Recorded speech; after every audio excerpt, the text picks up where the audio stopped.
Hey, what's up, everybody? So, in this video, I want to talk about what I believe a beginner silver stacker should buy when first getting into stacking precious metals or stacking silver or stacking gold.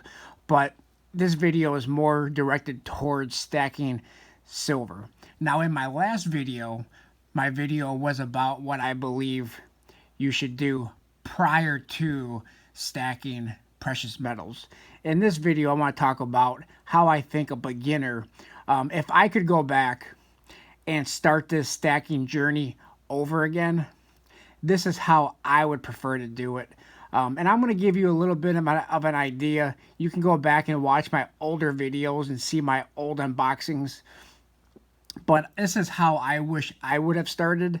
And I'm going to give you a little bit of info on how I did start and how I wish I would have changed things up. So, when you're first starting out silver stacking, what I would do if I was starting over today is start out with buying silver American Eagles, American Silver Eagles, ASEs. So these are American Silver Eagles. I'm sure everybody knows what American Silver Eagle is. They were introduced in 1986, and this is the first year of the American Silver Eagle, 1986, and they've been going strong until current, which is right now it's 2019. And American Silver Eagles over the years have gone up and down in mintages. To me, they are just bullion. I would not buy American Silver Eagles for collector value. I would buy them as close to spot as possible. If you're new to stacking, you might be asking yourself, what is spot? Spot price is, if you look at kitco.com, they give you the spot price for every metal, gold, silver, platinum, palladium, rhodium, whatever precious metal you're looking at. Kitco.com will give you the spot price. It's either referred to as spot price or melt value. Melt value is basically if you were going to melt it down, just what the value of silver is or gold or whatever at the time. So when I first started out silver stacking, I mainly got into premium coins. Premium coins, better bullion coins, collectible coins, and I was buying them in bulk and basically stacking premium coins. So, what is a premium coin? So, my favorite premium coins are from the Perth Mint. But I was stacking kookaburras, koalas, quite a bit of money over spot. They're not the most over spot. This here is the Australian emu, and these have a limited mintage. But when you're starting out, and if you're a stacker, I'm not referring to a collector. A collector is a totally different category when it comes to precious metals. A collector will buy whatever they want. Premiums, for the most part, money is not always a factor when you're a collector. Sometimes it is, but basically you buy what you like, and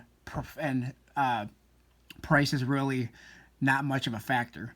But if you are a stacker, stacking precious metals for wealth preservation or for the dollar collapse, zombie apocalypse, SHTF, whatever the case may be, you want to keep it to closest to spot or melt value as possible. So if I was just starting out today, I live in the United States. Depending on country, it may be a little bit different, but being in the United States, I would be sticking to American Silver Eagles. American Silver Eagles and what we call constitutional silver. Constitutional silver, otherwise known as junk silver, which a lot of us don't like to refer to as junk silver.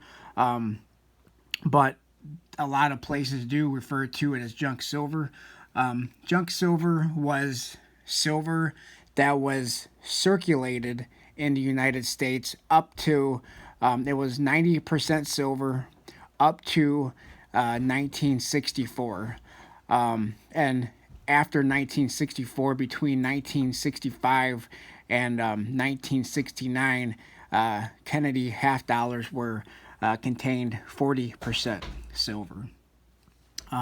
So that's what I would do if I was starting out today and living in the United States, which I do. American Silver Eagles, Constitutional Silver, 90% silver, half dollars, dimes, quarters, and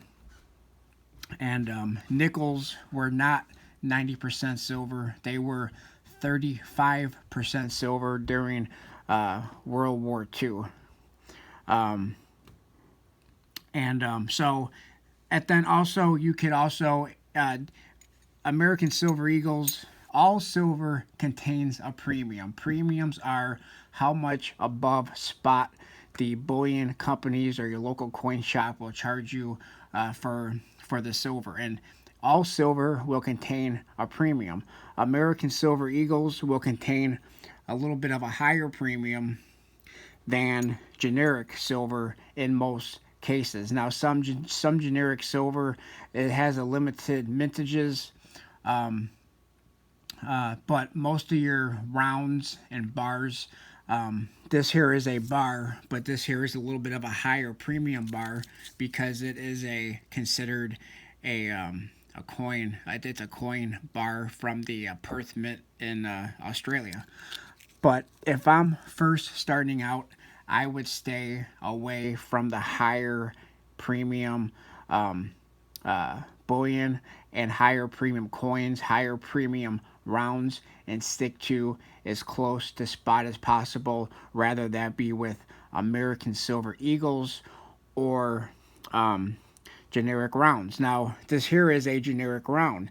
This here depicts a pre-33 gold coin. This is the same image of a pre-33 gold coin, St. Gaudens, but it is minted by a private mint, and that is what generic rounds and generic bars are minted by a private mint and not a government. I like to stick with government minted coins.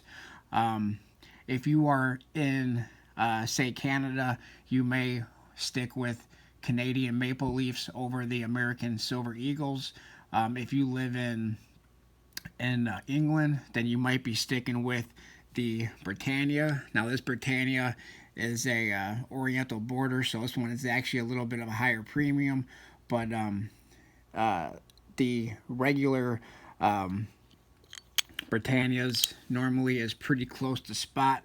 If I was in England, I would probably be stacking either these Britannias or the Queen's Beast. The Queen's Beast does have a little bit of a higher premium than most bullion coins, but they also have a little bit of a collector's value, but yet it's still pretty close to spot. They're not much more money than the Britannias or the American Silver Eagles over spot upon release. Once they release a new one, the older releases tend to go up a little bit in value. But I would stay away from the older releases and stay with American Silver Eagles, Constitutional Silver. Again, if you live in Australia, this here is the Silver Kangaroo, and this here is kind of equivalent to what the American Silver Eagle is, but this here is in Australia. So if I was first starting out stacking, if I was starting over, that's what I would be stacking, is lower premium bullion coins, depending on where you're from. Like I said before, in America, in the United States, American Silver Eagles, Constitutional Silver, and depending on where you're from, you could be, stacking. Even in the United States, I mean, I like to stack bullion coins from other countries. Um, and um, and also go to your local coin shop. If you have a local coin shop in the area, ask what their buyback price is. Ask if you were coming in there to sell American Silver Eagles, how much would they buy it back from you at what price? My local coin shop that I go to quite often, they buy back American Silver Eagles for $1 over melt, and all generic silver they buy at melt. So that might also be a factor in what you buy, is what how much do they buy certain items from you at what price. So, American Silver Eagles. I have this one here. It is in a capsule, and I used to stack American Silver Eagles and put every American Eagle into a capsule. I no longer do that because of the cost factor. It adds to the premium that you buy the silver for. So I would rather take a tube, and if you're not buying by the tube, I would just buy a American Silver Eagle tube, or even a generic tube, find one that the American Silver Eagles fit in, and just stack them in the tube, and that will save a little bit of money. So thanks a lot, everybody, for watching. Please like, comment, subscribe, and I'll talk to everybody on my next video. Thanks a lot, everyone.